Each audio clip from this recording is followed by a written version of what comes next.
नमस्कार दोस्तों, मैं आपका दोस्त और साथी अरुणेश। बात होगी राजनीति के गलियारों की।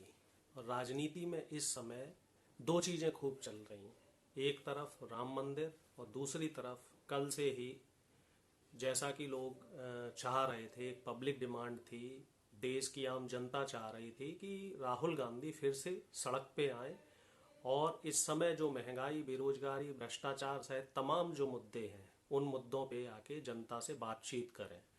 तो वो बात जो है, जो राहुल गांधी जी तक पहुंचनी थी, वो बात राहुल गांधी जी तक पहुंच गई है। और राहुल गांधी अब 14 जनवरी से भारत न्याय यात्रा, जिसे हम भारत जोड़ो यात्रा का सेकेंड फेज कह सकते हैं, दूसरा भाग कह सकते हैं, वो शुरू करेंगे। और लोगों का जो एक कहते हैं ना बहुप्रतीक्षित इंतजार, वो इंतजार खत्म हुआ है। और इस यात्रा में 6200 किलोमीटर का सफर तय किया जाएगा। मणिपुर से ये यात्रा 14 जनवरी को शुरू होगी। मणिपुर ही क्यों चुना गया, इसके पीछे भी कई वजह हैं। पहली वजह तो जो मुख्य वजह वो ये बताई जा रही है कि पिछले 8 महीने से मणिपुर हिंसा की आग में जल रहा है और प्रधानमंत्री जी मणिपुर का मां बोलने को तैयार नहीं है। मणिपुर में पूरा एक तरीके से देखा जाए तो मणिपुर तबाह हो चुका है। तो इस यात्रा में लगभग 6200 किलोमीटर का सफर तय किया जाएगा और ये यात्रा 14 राज्यों से होके गुजरेगी। जी हाँ, 14 राज्यों से ये यात्रा गुजरेगी। और इन 14 राज्यों में तकरीबन तकरीबन जो है तमाम जिले रहेंगे। जो जिले मैं सिलसिलेवार आपको बताता जा रहा हूँ कि इसमें कौन कौन से राज्य रहेंगे और कौन कौन से इलाके कवर किए जाएंगे, क्या क्या इसका रूट रहेगा। सिलसिलेवार मैं आपको बताता जा रहा हूँ कि ये जो यात्रा मणिपुर से शुरू होगी। मणिपुर के बाद ये नागालैंड पहुंचेगी। नागालैंड से ये यात्रा असम पहुंचेगी।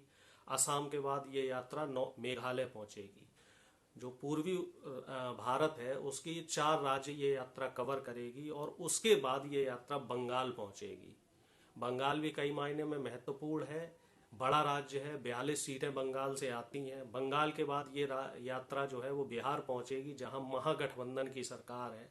बिहार के बाद झारखंड, झारखंड से उड़ीसा, उड़ीसा से छत्तीसगढ़ और फिर छत्तीसगढ़ से जो ये उत्तर प्रदेश में आएगी, जो सबसे महत्वपूर्ण रहेगा। देखने वाली बात ये रहेगी कि उत्तर प्रदेश की जो जनता है वो किस तरह का इनको जो है रिस्पॉन्स देती है और किस तरह का उत्तर प्रदेश की जनता का जो है रवैया रहता है। जहां तक मुझे इनपुट मिले हैं तो मुझसे उत्तर प्रदेश के कई साथियों ने बोला है कि राहुल गांधी जी को उत्तर प्रदेश और हिंदी भाषी क्षेत्र में, जहां ये भारत जोड़ो यात्रा का जो पहला फेज कन्याकुमारी से कश्मीर गया था, उसमें तमाम ये राज्य छूट गए थे।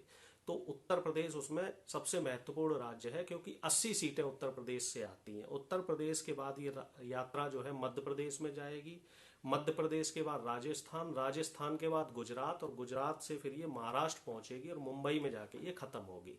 तो एक तरीके से देखा जाए कई महत्वपूर्ण राज्य हैं जो इसमें कवर होंगे, जो राज्य पिछली बार छूट गए थे। इनमें से पहला राज्य है बंगाल, दूसरा है बिहार, तीसरा है उड़ीसा, चौथा है झारखंड, पांचवा है छत्तीसगढ़, छठवां है उत्तर प्रदेश, सातवां है मध्य प्रदेश, फिर राजस्थान, गुजरात और महाराष्ट्र।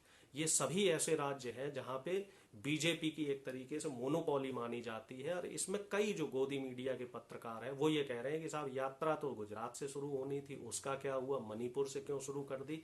देखिए, समय के हिसाब से परिस्थितियां बदलती रहती हैं।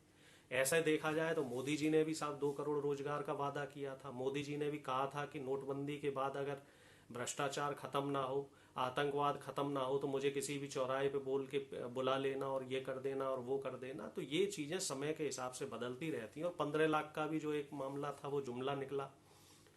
तो आम जनता को, हम जैसे और आप जैसे लोगों को राहुल गांधी की इस यात्रा का समर्थन करना चाहिए, सपोर्ट करना चाहिए। और कई मायने में इंडिया गठबंधन के लिए ये यात्रा बहुत महत्वपूर्ण रहेगी। आपका इस यात्रा को लेके क्या रवैया है, क्या आप इस यात्रा के लिए कहना चाहते हैं, तो उन बातों को आप कमेंट बॉक्स में बता सकते हैं। इस वीडियो को ज़्यादा से ज़्यादा शेयर करें। चैनल को अगर सब्सक्राइब नहीं किया है तो सब्सक्राइब कर लें। और कोई और मुद्दा हो, कुछ और आपको लग रहा है कि जनता तक ये आवाज़ पहुंचानी चाहिए, तो वो बात आप मुझे बता सकते हैं। आज के लिए सिर्फ इतना ही। आपका दिन शुभ रहे।